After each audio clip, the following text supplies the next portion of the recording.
자, 그러면 학부모님들도 오셨으니까 열심히 진도를 나가보도록 하겠습니다. 자, 우리 지난 시간에 배웠던 것들부터 한번 다시 볼게요. 자, 이건 써놔도 좋고 안 써놔도 좋아요. 자, 현재 우리가 지금 배우고 있는 단어는 경제 성장과 관련된 단원입니다. 그래서 우리가 지금 세 번에 걸쳐서 수업이 이어지고 있고, 지난 시간 첫 번째 시간에 배웠던 것들이 구체적인 사례를 봤죠. 사례 중에 어느 나라? 우리나라가 발전하는 과정을 쭉 봤었지. 자, 그리고 지난 시간에 봤었던 것들이 경제가 순환하는 과정. 자, 1학기 때 배웠었던 내용인데도 불구하고 우리가 다시 한번 강조하면서 배웠었던 이유가 있다고 그랬죠. 자, 왜냐? 순환을 통해서 오늘 배우게 될 주요 지표를 도출했기 때문인데, 자, 이 중에서 우리 출제가 가장 많이 되는 부분이고 아마 여러분들의 등급을 가릴 부분이 여기가 되겠습니다. 주요 지표. 오늘은 이곳을 배워볼 거야. 자, 그럼 본격적인 내용에 들어가기 앞서서 먼저 아예 다른 얘기를 한번 해보겠습니다. 자, 1930년대 미국. 자, 이때 미국엔 어떤 일이 있었죠? 다들 긴장했나? 다 알고 있잖아. 어떤 일이 있었어요? 1930년대. 우리 배웠잖아, 쭉 발전 과정을. 큰 사건이 터졌잖아. 전 세계가 어떻게 됐어? 망했죠. 뭐 때문에? 경제 대공황이 터졌단 말이야. 부끄러워하지 말고 자연스럽게 말해주시기 바랍니다. 자, 대공황이 터졌단 말이야. 자, 대공황이라는 것은 쉽게 말해서 전 세계가 다 망했다고. 공황이 왔다. 마비가 오고 두려움에 떨었다는 소리야. 자, 그런데 이 당시 미국 정부는 한 가지 문제가 있었어요. 상황을 보니까 분명히 힘든 것 같아. 힘든 것 같긴 한데 이게 실제 구체화된 수치가 존재하지 않는 거야. 그러니까 현재 경제 상황이 힘든데 이 상황을 정확하게 진단 내릴 만한 지표가 존재하지 않았다는 거지. 그러니까 예를 들어서 내 몸이 너무 아파. 근데 병원에 갈 수가 없는 거야. 내가 병원에 가서 어디가 그냥 긁힌 건지 아니면 몸살이 난 건지 아니면 심각한 암에 걸린 건지 이걸 알아야 되는데 이걸 알 수 있을 만한 지표가 존재하지 않았다는 거지. 다시 말하면 자, 경제 상황을 확인할 수 있는 어떤 전반적인 종합적인 지표가 존재하지 않았다.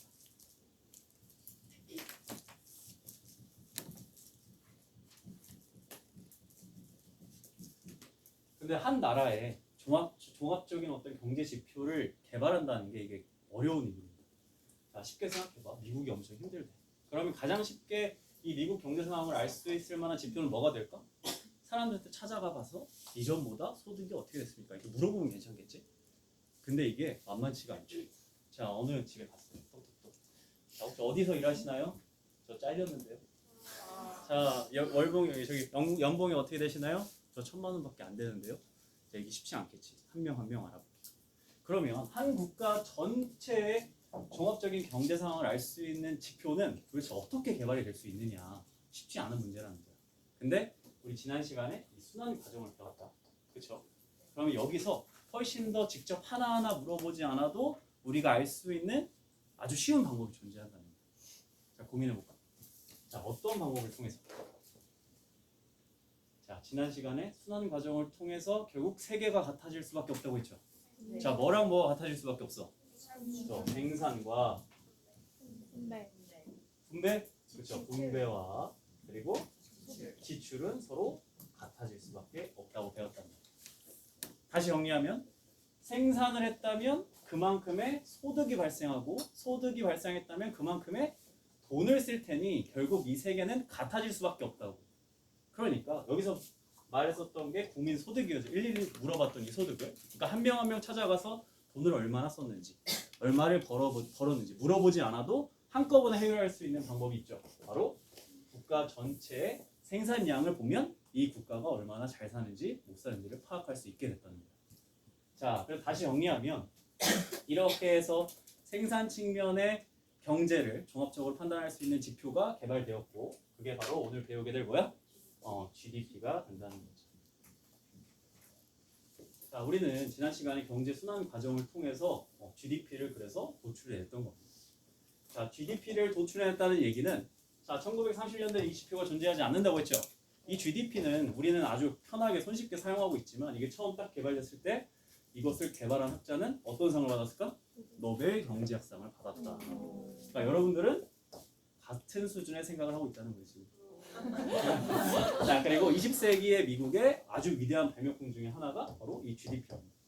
자, 오늘은 이 GDP를 깊이 있게 그리고 어렵게 다뤄보도록 하겠습니다. 자, 먼저 GDP의 의미 거기다가 별표 하나 치겠습니다.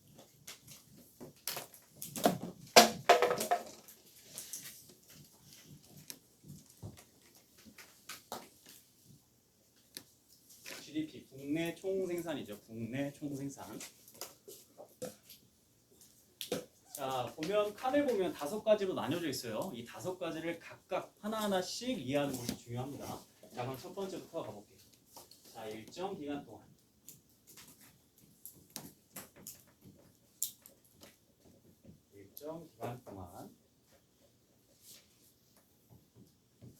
한 나라 안에서 생산된 최종 생산물의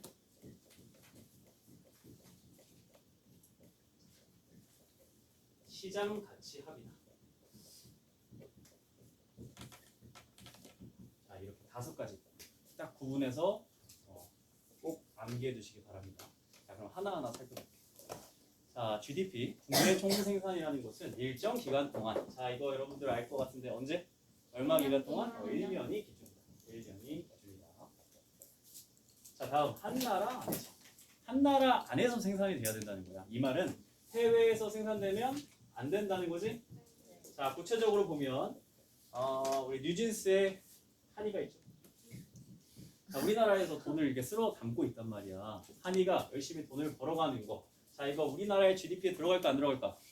들어간다는 거지. 왜? 우리나라 안에서 열심히 활동하고 있잖아. 자, 반대로 손흥민 어때요? 자, 손흥민이 벌어다 들이는 이 수입은 GDP에 들어가 안 들어가? 안 들어간다는 거죠. 자, 세 번째 생산된으로 보겠습니다. 자, 생산이 돼야 된다. 한국가 내에서 한 나라 안에서 일정 기간 동안 생산되지 않았는데도 경제 내에서 계속 돌아다니는 것이 있다는 거예요. 어떤 거 그러지? 자, 오래 생산된 게 아닌데도 계속 거래가 되는 것들이 있어. 중고 거래. 자, 한 가지 더 있죠. 자, 여러분들 백화점 가봐. 한쪽에 이렇게 쭉 모여가지고 엄청 저렴하게 파는 곳들이 있어. 그렇죠? 2월 상품. 그게 바로 재고죠, 재고. 남았다는 거야. 작년에 생산하고 남은 것이 올해 팔면 그게 2월 상품이 되는 거야. 그래서 이런 것들은 여기에 들어가지 않는다. 자, 다음은 최종 생산물입니다. 그러면 생산물 중에서 최종으로 생산되는 것이 아니라 중간에 생산되는 게 있다는 거지? 중간재라는 게 있다는 거야. 자, 중간재는 조금 더 예시까지 한번 보도록 하겠습니다. 자, 선생님 쭉 생산물을 써볼게. 자, 커피콩이 있어요. 그리고 로스팅된 원두가 있어요. 자, 마지막 아메리카노가 있어요. 자, 이 중에서 최종 생산물은 무엇일까요? 과연 그럴까요? 자, 여기서 중간재는 무엇일까요? 커피콩. 커피콩? 과연 그럴까? 자, 나는 좀 생각이 달라. 있나요?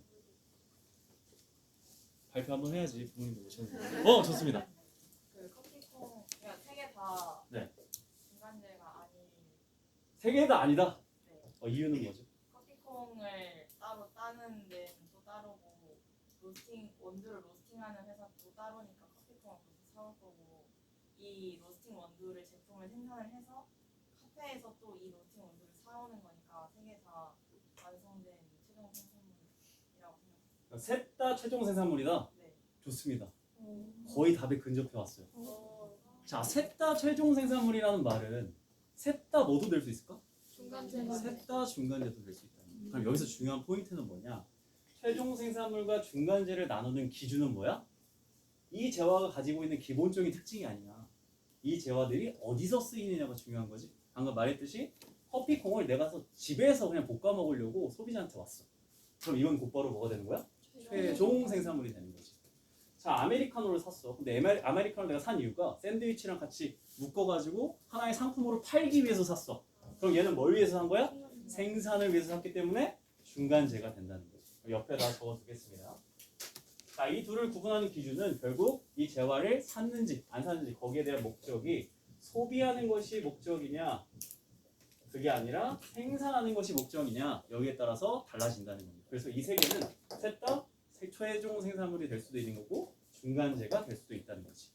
자, 그럼 마지막 시장 가치의 합으로 가보겠습니다. 자, 시장 가치의 합이라는 것은 무슨 의미입니까?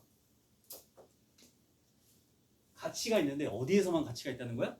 시장에서만 가치가 있다는 거야. 그럼 시장에서 가치가 없는 경우가 있다는 거지. 크게 두 가지 사례가 있습니다. 첫 번째, 가정. 뭐라고? 가정에서 하는. 가정에서 하는 거, 그렇죠? 시장에서 아예 거래가 되지 않는 경우. 자, 시장에서 거래가 되지 않지만 아주 숭고한 가치를 가지고 있는 대표적인 재화와 서비스가 있죠. 그게 바로 가사노동입니다. 가사노동. 자, 가사노동 얼마나 대단한 서비스야. 그럼에도 시장에서 거래가 되지 않기 때문에 이게 시장에서 거래가 되지 않기 때문에 GDP에 포함되지 않는다. 자, 다음. 자, 어떤 경우도 있어. 자, 시장에서 거래가 되지 않는 경우 어떤 경우도 있을까? 어떤 경우가 또 있을까? 시장에서 거래가 되진 시장에서 실제 거래가 되고 있는지 없는지도 몰라. 하지만 실제 거래가 일어나고 있어. 무슨 시장이라는 거야? 암시장과 같은 시장에서 거래가 일어나지 않는 것이 아니라 시장 밖에서 거래가 일어나는 거야. 예를 들면 아까 이야기했던 암시장. 대표적인 예가 여러분 사교육 받으면서 받는 과외 같은 거. 물론 정식으로 등록 내고 이런 분들도 계시긴 하지만 이 모든 것들이 다 파악되지 않는다는 거예요. 그래서 예를 들면 암시장 같은 것들이 암시장. 다시 정리하면 자, GDP는 일정 기간 동안 한 나라 안에서 생산된 최종 생산물의 시장 가치의 합이다. 그래서 이 반예들을 여러분들 꼭 같이 기억하고 있어야 됩니다. 알겠죠? 네. 자, 그러면 다음은 GDP의 계산 방법으로 가보겠습니다.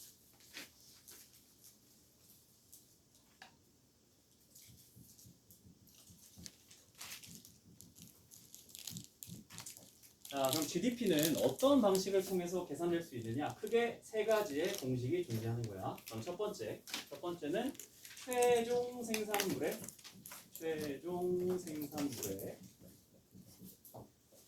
생산물의 시장 가치의 합으로 정해진다. 자, 두 번째, 총 생산물에서 중간 생산물을 빼줍니다. 자, 마지막으로 각 단계마다 더해진 부가가치의 합으로 정해진다. 자, 이렇게 세 가지 공식이 존재합니다. 자, 그러면 여기 있는 세 가지 공식으로 실제 여러분들이 GDP를 구할 수 있는지 없는지 그걸 확인해 보겠습니다. 아래 보면 GDP 부수기가 있어요. 오랜만에 레벨 1, 2지 문제가 있습니다. 자, 그 문제를 지금부터 한번 풀어볼 건데, 자, 여기는 제빵국이에요. 오로지 빵밖에 안 팔아. 자, 이 상황에서 이 제빵국의 GDP가 얼마가 될 건지, 자, 봐봐. 공식이 3개잖아? 그러니까 각자 나눠서 합시다. 홀수는 1번 공식으로, 짝수는 2번 공식으로, 4번 공식은 시간 남는 사람만. 시간은 1분만 주겠습니다. 자, 시작하세요.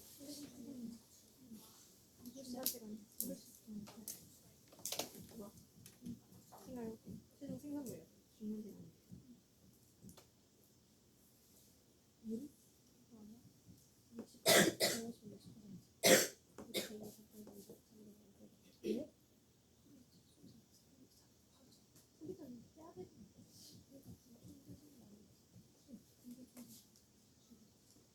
중간 생산.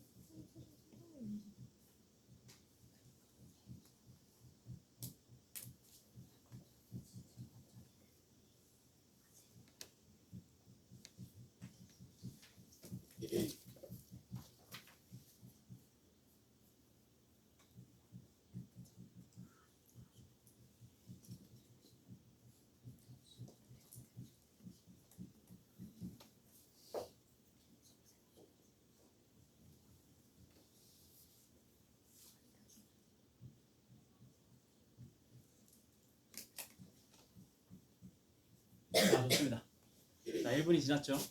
자, 먼저 홀수 번호 먼저 했으니까 1번이 한번 해볼까요? 자, 1번 어디 있어요?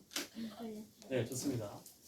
자, 그러면 최종 생산물의 가치를 통해서 일단 GDP를 구해봤는데, 자, 일단 정답이 어떻게 나왔나요? 360이 나왔다. 자, 그 이유는 뭐죠? 프리드. 네, 일단 농부가 제분업자한테 네. 90만 원을 주고 네, 제분업자가 제빵업자한테 200만 원을 팔고 네, 그다음에 제빵업자가 소비자한테 300만 원을 팔아서 최종 생산물은 300만 원이고요. 네, 그다음에 농부가 소비자한테 60만 원을 직접 팔았잖아요. 네, 네. 근데 그거 60만 원 더해서 360만 원. 아, 좋습니다. 자, 최종 생산물이라는 것은 아까도 말했지만 소비로 가게 되면 그게 최종 생산물이라고 했죠. 그래서 300만과 60만을 더해준 360이 일반 공식을 통해서 나온 답이다. 이게 맞는지 이따 확인해 봅시다. 자, 2번. 4번이 해보겠습니다. 자, 좋습니다. 자, 정답이 뭐가 나왔죠? 360이 나왔어요.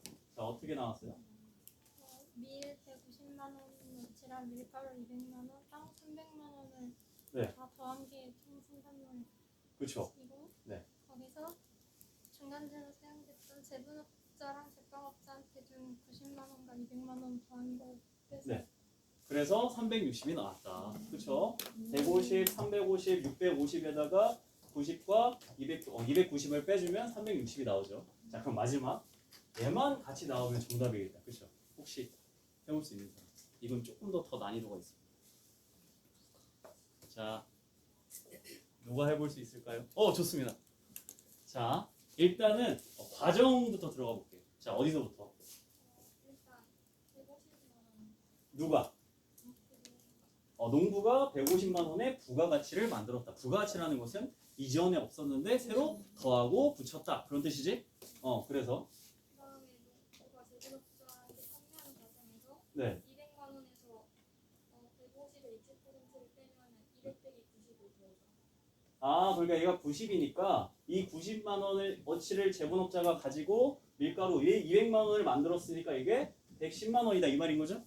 네. 그리고 그다음에 똑같은 과정으로 제빵업자와 제분업자 사이에서 발생한 부가가치는 300만 원에서 200만 원을 제하면 100만 원이다. 100만 원이다. 자, 그럼 한번 봅시다. 자, 150만 원에다가 110을 더하니까 260이고 260에다가 100을 더하니까 얼마야? 자, 360이 나왔네. 그렇죠? 자, GDP를 구하는 공식은 이렇게 세 가지로 이루어진다. 다 이해됐죠? 자, 그러면 다음으로 가보죠. 자, 다음은 GDP의 유용성과 한계점에 대해서 알아보도록 하겠습니다. 자, 이러한 GDP는 일반적으로 유용성과 한계점이 존재하는데 일단 GDP가 만들어진 이유가 뭐였죠? 이 나라 사람들이 얼마나 잘 사는지 알기 위해서. 그로서의 어떤 유용성을 갖고 있는 거고 제한적인 부분을 또 가지고 있는 거예요. 그래서 일단은 거기다가 색깔 밑줄 쳐주시기 바랍니다. 경제적 후생 지표. 자, 다시 GDP라는 것은 경제적 후생 지표로서 어떤 활용되는 데 있어서 유용성이 있는 거고 그럼에도 한계점이 분명히 존재한다는 겁니다. 자, 먼저 후생이라는 말이 좀 어색하죠? 후생이라는 게 뭐야? 후생. 후하다. 생활이 얼마나 후한지를 나타내는 지표라는 거야. 좀 더 구체적으로 써볼게. 경제적 후생 지표라는 것은 그 국가의 경제 규모나 혹은 경제 생활 수준 등을 나타내는 지표다. 이런 말입니다. 이것을 위해서 GDP가 개발됐던 거였죠. 자, 여기에 크게 세 가지 한계점이 존재합니다. 자, 쭉 써볼게요. 자, 첫 번째는 GDP는 아까도 이야기했지만 시장 안에서 거래된 것들이 기준이야. 시장 내 거래가 기준입니다. 그러다 보니까 이 두 가지 문제가 발생할 수밖에 없습니다. 첫 번째, 아까 다뤘던 내용인데 암시장 그런 것들이 이 GDP에서 제외가 된다는 거예요. 그렇기 때문에 과소 측정되는 면이 있다. 과소 측정되는 면이 있다. 예를 들면 이 나라는 굉장히 어떤 봉사하고 헌신하고 이런 게 널리 퍼져 있는 국가야. 그래서 돈을 받고 일하진 않지만 군데군데 많은 부분을 막 자원봉사를 많이 나가. 이 국가가 GDP가 낮다고 해서 과연 못 사는 국가냐? 그런 국가가 아니라는 거지. 자, 다음 역으로 어떨 수도 있을까? 과대 측정될 수도 있다는 거야. 자, 이건 무슨 말이야? 자, 이건 조금 더 생각을 더 해봐야 되는 부분이야. 자, 왜 이것은 과대평가될 수 있을까? 그쵸? 가장 대표적인 게 위에 적어두겠습니다. 자연재해. 자, 자연재해로 가기 전에 가장 요즘에 가까이 있었던 일을 주제로 한번 얘기를 해볼게요. 예를 들면 잼버리 대회. 자, 잼버리 대회가 오래 있었죠. 자, 잼버리 대회가 잘 됐어요? 잘 안 됐어요? 굉장히 힘들게 마무리가 됐단 말이야. 이 잼버리 대회로 인해서 우리나라가 더 잘 살게 됐나? 경제적 생활 수준이 올라갔을까요? 아니지. 하지만 GDP는 어떻게 했을까? 엄청 올라갔죠. 왜? 이 잼버리 대회 운영하다 보니까 굉장히 힘든 거야. 그래서 이들을 위한 지원비 100억이 넘게 이렇게 지원 투자가 되고, 그들을 위해서 물이나 얼음 이런 것들을 만들고 숙소를 제공해주고 다시 건축 배수시설도 다시 깔고 이러면서 어마어마하게 GDP가 늘었단 말이야. 하지만 이걸 보고 경제생활 수준이 좋아졌냐? 말할 수 없다는 거죠. 같은 원리에서 자연재해가 그래서 가장 대표적인 예라고 할 수 있습니다. 자, 두 번째로 가볼게요. 두 번째는 질적 수준을 파악할 수 없다.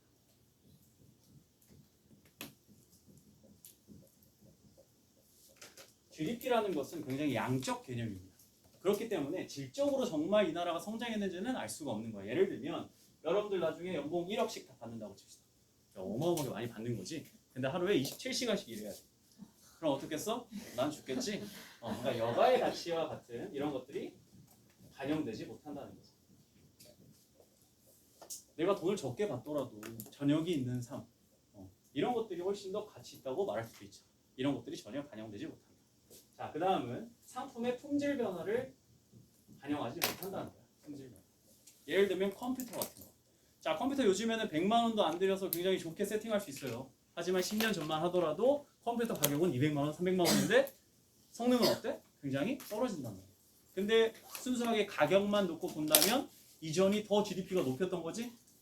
그러면 GDP가 떨어졌다고 해서 수준이 낮아진 거냐? 그렇게 평가할 수 없다는 거죠. 자, 세 번째입니다. 세 번째는 소득 분배 상태까지 알 수 없다는 거예요.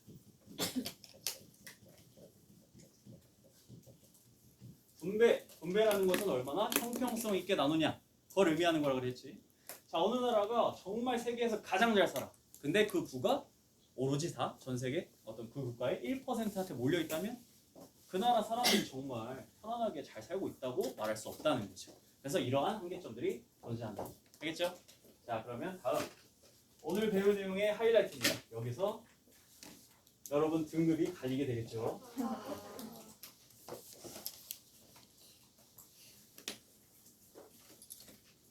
자, GDP 관련 지표입니다.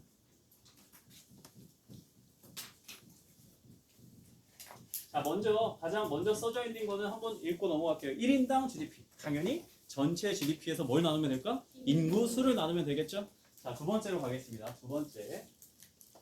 GNI입니다. GNI. 국민 총 소득이다. 국민 총 소득이다. 자, 아까 봤던 GDP랑 굉장히 비슷하게 생겼죠? 자, 근데 두 가지가 달라진 거야. 국민과 총 소득이 달라진 거죠. 그래서 밑줄 쳐보겠습니다. 자, 일정 기간 동안 한 나라의 국민이에다가 밑줄. 자, 생산 활동을 통해 얻은 소득의 합, 소득에 밑줄 치면 되겠습니다. 자, 이것도 그다지 어려운 개념이 아니기 때문에 한번 읽어보고 넘어가는 걸로 할게요. 자, GDP는 정말 수십 가지 수많은 경제 지표 중에 하나일 뿐인 거야. 가장 대표적인. 그래서 이것과 비슷한 이런 것들이 무수히 많다. 그 정도만 알면 되겠습니다. 자, 그러면 다음으로 오늘의 하이라이트 명목 GDP와 실질 GDP를 보도록 하겠습니다.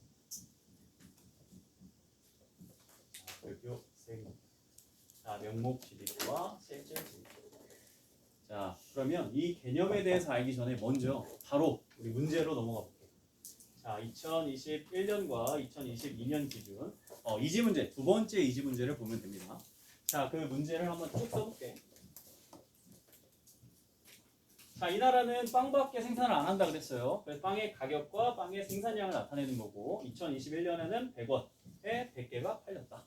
자, 근데 2022년엔 150원에 80개가 팔렸다.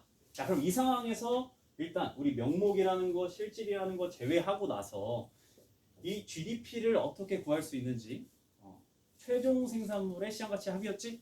그러니까 이걸 1분 동안 한번 풀어보세요. 지금. 자, 일단은 명목, 실질 제외하고 이 국가의 2021년과 2022년의 GDP를 한번 구해보세요. 손쉽게 구할 수 있습니다.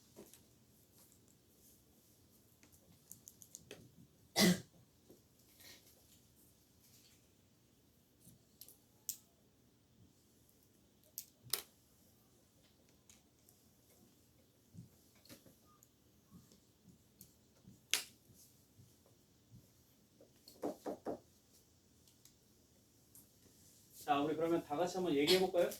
자, 2021년도. 자, GDP 얼마 나왔죠? 10,000원 나왔죠? 자, 간단하잖아. 왜? 최종 생산물의 시장 가치의 합이니까 얘네 두 개 곱해주면 그게 GDP인 거야. 자, 2022년도에 얼마가 나왔어요? 12,000원이 나왔다. 야, 10,000원에서 12,000원이 됐네, 제빵국이. 자, 그럼 이 나라는 엄청나게 성장을 한 국가다. 그렇게 볼 수 있겠다. 그렇죠? 왜? GDP가 이것을 나타내는 지표니까. 근데 뭔가 석연치 않은 점이 있어. 그치? 자, 뭐가 이상해? 생산량이 줄고 가격이 자, 쉽게 말해서 이 나라 국민들이 정말 더 잘 살게 되었느냐를 묻는다는 거야. 야, 더 잘 살게 되었어? 아니지. 자, 생산량이 줄었죠. 사람들이 실업 숫자가 엄청 늘었다는 거야. 그리고 오히려 사회가 퇴보했다는 거지. 자, 근데 가격은 어떻게 됐어? 사람들이 돈은 못 벌는데 상품의 가격만 올라갔어. 그러니까 2022년도의 경제 상황은 오히려 어떻게 된 거야? 더 최악의 상황이 된 거죠. 근데도 불구하고 GDP는 10,000원에서 12,000원 올랐다고 표시가 된단 말이에요. 상당히 이상하죠. 자, 그래서 이러한 GDP를 우리는 명목 GDP라고 하는 거예요. 자, 명목이라는 게 무슨 뜻이죠? 명, 이름이 보인다. 단순히 눈에 보이는 GDP다라는 뜻이야. 단순히 눈에 보이는 GDP. 자, 그러면 이 눈에 보이는 GDP가 중요한 게 아니라 그럼 뭐가 중요할까? 실질 GDP가 중요하다는 거예요. 실질 GDP. 실질이라는 게 무슨 뜻인데? 실이 과실의 실이야. 열매, 씨앗, 본질이 무엇이냐? 정말 본질이 되는 열매가 되는 GDP가 무엇이냐? 이게 더 중요하다는 거지. 자, 그러면 이 둘을 구하는 공식 아래다가 옆에다가 적어볼게. 여기다가. 여기 위에다가 적어두겠습니다. 자, 먼저 명목 GDP는 가운데 이렇게 X자 되어 있죠. 위 아래다가 쓸 거예요. 곱하기야, 곱하기. 그래서 당해 연도 가격 곱하기 당해 연도 생산량입니다. 자, 당해라는 말이 좀 어색하죠? 당해라는 것은 그 해를 말하는 겁니다. 2021년도에 당해년도라는 것은 2021년이 그 당해년도, 그 해가 되는 거야. 이 당해라는 표현이 어려우면 그 해로 바꿔도 됩니다. 자, 이것이 명목 GDP를 구하는 방식. 자, 그러면 실질 GDP를 구하는 공식은 어떻게 되느냐? 일단 아래는 똑같습니다. 당해, 연도, 생산량을 똑같이 곱해줍니다. 자, 그런데 위의 부분이 바뀌게 되는 거예요. 당해년도의 생산량이 아니라 기준이 되는 거예요. 기준 연도의 가격을 곱해줍니다. 기준 연도의 가격을 곱해줍니다. 여기서 기준이라는 것은 바뀔 수 있는 거야. 근데 쉽게 말해서 과거라고 생각을 해도 됩니다. 자, 그러면 우리 지금 이 제빵국의 실질 GDP를 한번 구해볼 겁니다. 실질 GDP는 2021년이 기준 연도라고 한번 잡아볼게요. 자, 그러면 다시 1분을 주겠습니다. 지금부터 실질 GDP를 한번 구해보세요. 2021년과 2022년 둘 다 구해야 됩니다. 두 개 다.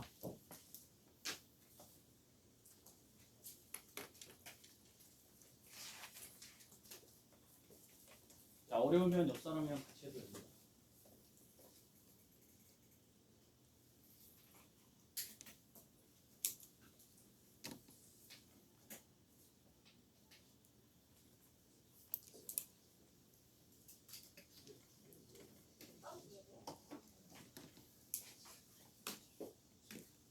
(2021년과 2022년) 둘 다 구하는 겁니다. 실질 GDP.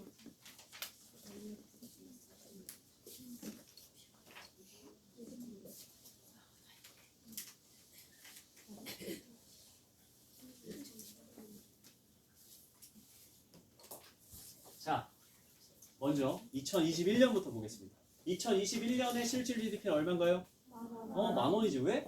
기준연도와 당연도가 서로 같잖아. 그러니까 명목 GDP와 같아질 수밖에 없지. 그치? 자, 근데 2022년에는 바뀌겠다. 왜? 기준연도가 여기였으니까. 자, 얼마 나오죠? 8,000원이 나온다 이거야. 자, 그럼 이게 정말 본질적인 GDP를 나타내는지 보면 되겠죠? 자, 원래 10,000원이었어. 근데 8,000원이 됐다는 건 정말 경제 상황이 어려워졌다는 거죠. 실제로 그러하죠. 생산량은 줄고 물가는 올랐으니까 사람들이 살기가 훨씬 더 어려워졌다는 거예요. 그래서 이게 실질 GDP가 굉장히 의미 있는 수치라는 거지. 알겠죠? 자, 그러면 여기서 조금 더 심화시키면 오히려 역으로 갈 수도 있는 거야. 자, GDP 디플레이터와 그리고 경제 성장률 보겠습니다. 자, 여기도 역시 별표 3개. 자, 어떻게 역으로 갈 수 있느냐? 자, 이번에는 자, 여러분들이 만약에 명목 GDP와 실질 GDP만을 알고 있다고 칩시다. 그럼 이 두 개를 알고 있으면 이 두 개를 비교하면서 또 다른 수치를 알아낼 수 있는 거야. 자, 뭘 알아낼 수 있을까? 이 둘의 차이는 뭐지? 명목 GDP와 실질 GDP의 차이는 뭐였어? 바로 기준연도의 가격이 다르다는 거지. 그러면 이전의 가격과 현재 가격을 서로 비교할 수 있는 수치가 된다는 거죠.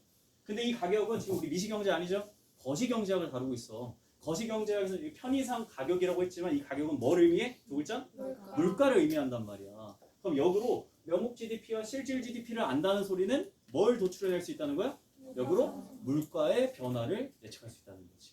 자, 그래서 GDP 디플레이터라고 굉장히 어렵게 써놨지만 이건 쉽게 말해서 물가 지수다 이 말이야. 물가 지수. 그러면 2021년에서 2022년으로 GDP 디플레이터가 어떻게 되느냐, 즉 물가 지수가 어떻게 바뀌었느냐 이 공식을 통해서 알 수 있는데, 자, 분모와 분자가 있습니다. 거기에 분모에 실질 GDP가 옵니다. 실질 GDP 분의 명목 GDP가 오고 여기에 곱하기 100을 해준 값이 물가 지수다. 물가 지수다. 자, 실질 GDP가 왜 아래 오지? 간단하죠? 왜? 실질 GDP가 이전의 가격이니까. 명목 GDP는 지금 가격을 그대로 반영한 거잖아. 과거에 비해서 지금 어떻게 바뀌었는지를 이 공식을 통해서 도출할 수 있다는 거야. 자, 그러면 여기로 가보겠습니다. 자, 여기에다가 GDP 디플레이터 또 구해볼게요. 자, 2021년도에 GDP 디플레이터 얼마입니까? 자, 기준연도는 무조건 명목 GDP와 실질 GDP가 어때? 같을 수밖에 없지? 그러니까 얘는 100이겠지. 자, 그러면 2022년도에는 얼마가 나올까요? 지금부터 구해보세요. 어렵지 않게 구할 수 있습니다.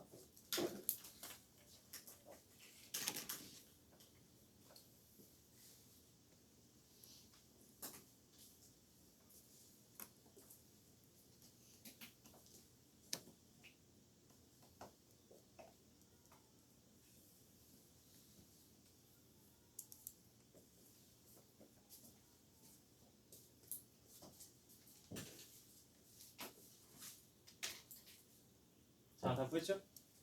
자, 여기 보이죠? 실질 GDP분의 명목 GDP 곱하기 100이니까 얼마? 150이 더 나옵니다. 자, 그럼 이게 GDP 디플레이터 간 비교를 하는 거죠. 자, 물가지수야. 물가지수가 100에서 150으로 바뀌었다. 이 말은 이 나라, 이 국가의 물가가 몇 퍼센트 올랐다? 50%가 올랐다는 것을 나타낸다는 거예요. 실제로 100원에서 150원이 됐죠? 자, 이렇게 구할 수 있다. 자, 마지막입니다. 자, 경제 성장률이야. 자, 우리가 결국 이번 단원, 중단원 명이 뭐라고 그랬어? 경제 성장이라고 했잖아. 이 경제 성장을 알기 위해서 이렇게 쭉 왔었던 거야. 그러면 이제 간단하게 정의할 수 있겠다. 경제 성장률이라는 것은 뭐가 변화한 율을 가지고 경제 성장률이라고 할 수 있을까? 그렇죠. 실질 GDP가 변한, 더 구체적으로 표현하면 실질 GDP가 증가한 정도. 실질 GDP 증가율과 경제 성장률이 서로 같다는 거야. 실질 GDP가 증가한 증가율과 경제 성장률이 서로 같다. 자, 이걸 식으로 표현하면, 자, 여러분 1에서 2가 됐어요. 몇 퍼센트 증가한 거지? 100% 증가한 거죠. 이걸 식으로 나타내면 어떻게 돼? 분모가 오죠. 뭐분의? 1분의 이전 가격 분의 뭐에서 못 빼줘야 돼? 현재에서 과거 곱하기 100. 이렇게 해서 나온 거지? 이거 그대로 가져오면 되겠다. 실질 GDP 증가율은 자 분모에 뭐가 와야 돼? 그렇죠. 전년도 실질 GDP 분해. 그래서 이렇게 간단하게 써놓은 거야. 자 분모에 뭐에서 뭐 빼죠? 금년도 실질 GDP에서 전년도 실질 GDP를 빼준 값에다가 곱하기 100 해주면 이게 경제 성장률이 된답니다. 자, 여기로 가지고 봅시다. 자, 2021년과 2022년 자, 경제 성장률을 지금부터 구해보세요.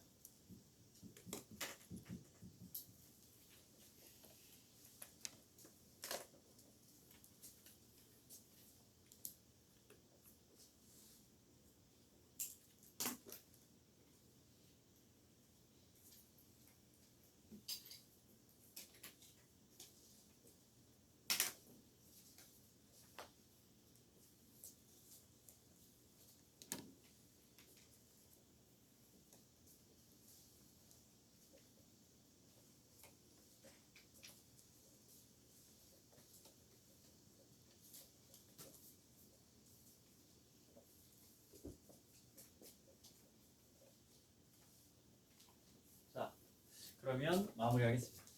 자, 경제 성장률 2022년 기준으로 구하는 거예요. 2022년 기준으로. 자, 2022년 기준으로 경제 성장률 몇 퍼센트? 몇 퍼센트? 그쵸? 몇 퍼센트야? 자, 봐봐. 자, 이전에 얼마였어? 만이었죠, 만. 자, 만 분의 자, 금년도 실질 GDP 8천이죠? 여기에서 저기 있는 만을 빼주고 여기에 곱하기 100을 해준 값이죠? 얼마야? 마이너스 20%가 여기에 경제 성장률이다. 이렇게 계산하는 겁니다. 자, 여기까지 오늘 개념 마치고 자, 뒤쪽으로 돌려보면 자, 이제 쉬운 문제 했으니 어려운 문제로 가봐야 되겠죠. 첫 번째. 자, 노말 첫 번째 문제 지금부터 풀어보겠습니다. 자, 노말 모델이긴 한데 생각보다 좀 어렵습니다. 자, 시간은 선생님이 넉넉하게 3분 주도록 할게요. 너무 많은가?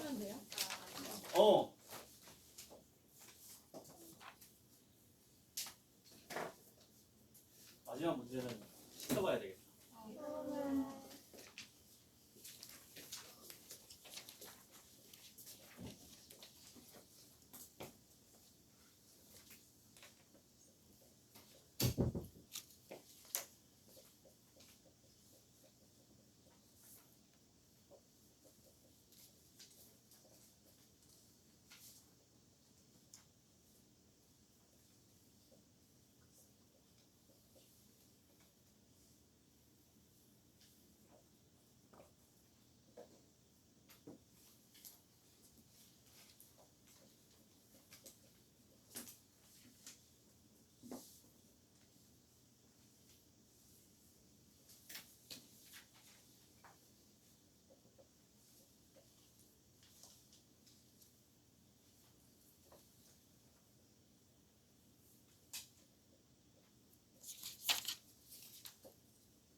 자, 어려우면 옆 친구랑 같이 푸세요. 같이.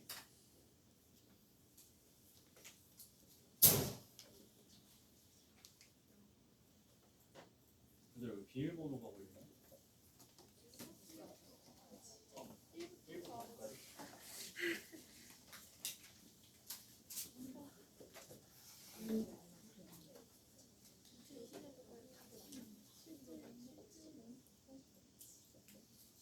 편하게 말하면서 떠들면서 하세요. 떠들면서.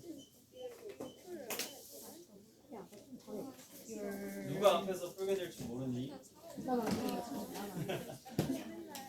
부모님들이 뒤에 계시는데 풀어봐야지.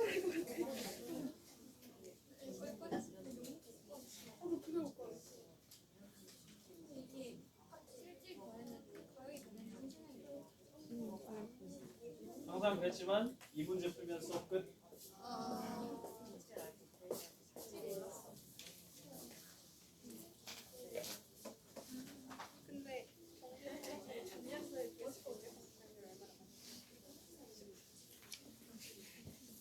근데 정리했어요.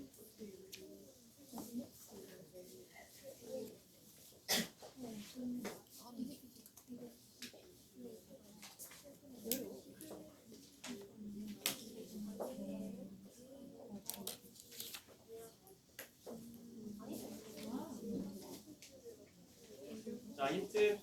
이 문제를 풀려면 뭐 다 알고 있으려나? 명목 GDP와 실질 GDP를 구하는 게 우선이지.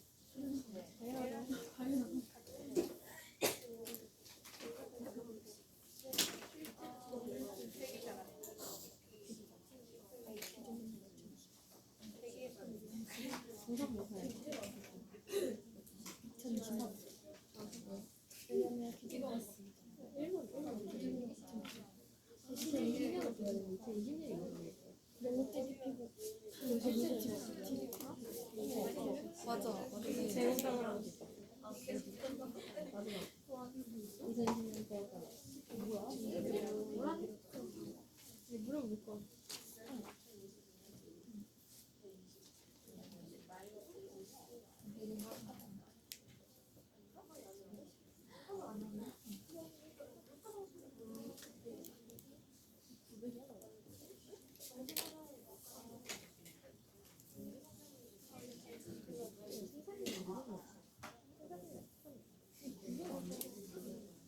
자, 준비가 다 되었나요?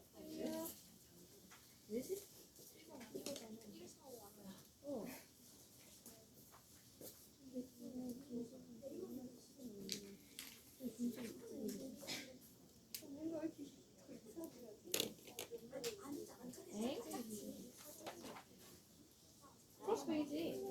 어우, 상당히 열심히 풀었네. 아, 그다음에 님 저를 900을 110으로 할 거예요.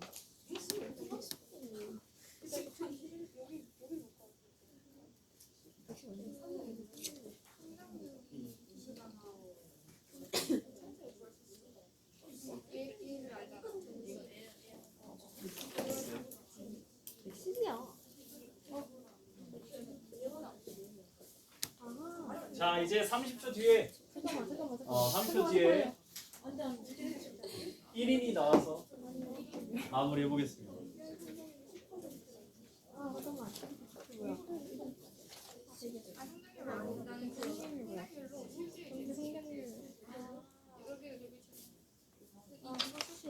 뭐야?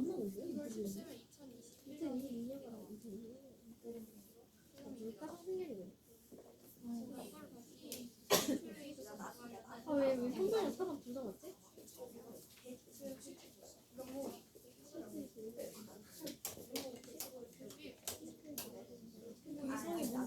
자, 그러면 우리 부모님들이 계시는 곳에서 문제를 풀고 딱 수업을 맞춰줄 히어로 있나요? 자, 지원자를 먼저 받겠습니다. 지원자 없어요? 있을 법한데? 시간 좀만 더 주세요. 괜찮아요. 좋습니다. 자, 박수. 자, 먼저 빈칸을 먼저 채워보고 그 다음 설명해 주면 것 같아요. 이걸로 야, 110이야. 성장률, 경제 성장률. 여기 있습니다. 뭐 모르는 건 안 적어도 돼. 자, 쭉 봅시다.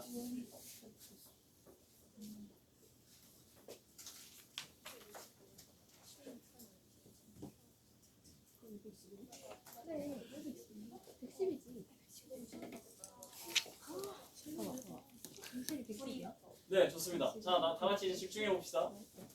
먼저 문제에서 2020년에 실질 GDP 100억 이것만 알려줬으니까 전년도의 실질 GDP를 활용해서 구할 수 있는 건 경제 성장률이니까 이 경제 성장률이 21년도에 10이라는 걸 하고 이거를 21년의 실질을 x로 놓고 계산하면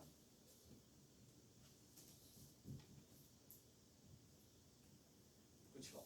이렇게 나와서 지우면 x가 110이 돼서 여기가 110달러가 나왔고 110억 달러가 나왔고 22년도도 똑같이 21년도의 실질 GDP를 가지고 10%의 경제 성장률을 가지고 계산해봤을 때 121달러가 나왔고요. 해서 그 다음에 명목 GDP와 실질 GDP를 사용하는 GDP 디플레이터 값을 알려줬기 때문에 여기 21년도는 실질 GDP 110억 달러에서 x를 곱하기 100을 했을 때 110분의 x 곱하기 100 했을 때 저게 110이 나오면 110억이 나오니까 x가 121이 나왔습니다. 그렇죠. 120이 해서 121억 달러, 얘는 디플레이터가 100 그대로여서 221달러가 나왔고요. 둘이 같으니까 실질 GDP와 명목 GDP가 같다는 거죠. 그래서요. 그래서 여기 5번부터 풀어보면 전년 대비 실질 GDP 증가율을 물어봤는데 2020년도에서 21년도에 10억 증가했고 21년에서 22년에서 11억 증가했으니까 명목 GDP는 여기서는 증가하지 않았죠. 해서 이게 증가율이 더 높기 때문에 5번 틀렸고 전년 대비 실질 GDP 증가액이 21년이 22년보다 많다고 했는데 여기서 마찬가지로 실질 GDP 10억, 11억 증가했기 때문에 21년이 22년보다 많다. 예, 맞아서 정답은 4번입니다. 아니 여러분 조용 쭉 하세요. 괜찮습니다. 22년과 달리 21년의 물가 상승률이 양의 값이라고 했는데 물가 상승률을 계산하지는 않았지만 디플레이터를 봤을 때 틀렸다고 봤고요. 22년의 명목 GDP 증가율이 제로라서 2번 틀렸다고 봤고 1번은 구하지 못했어요. 22년의 명목 증가율. 자, 좋습니다. 일단 용기 있게 앞에서 발표해봤습니다. 자, 이 문제에 대해서 조금 더 보완해야 될 게 있을 것 같아. 그 얘기는 다음 시간에 이어서 하겠습니다. 자, 오늘 수업은 여기까지 할게요. 이거 3 뭐야? 3 뭐야? 3 뭐야? 3번이야? 3번이야? 너 4번 했잖아. 너 어디 맞은 척하지 마. 뭔 소리야, 뭔 소리야. 야, 내 4번 했으면 네가 글씨를 못 하는 못 읽는 거야, 글자를. 나 3번을 바꿨어. 아니, 그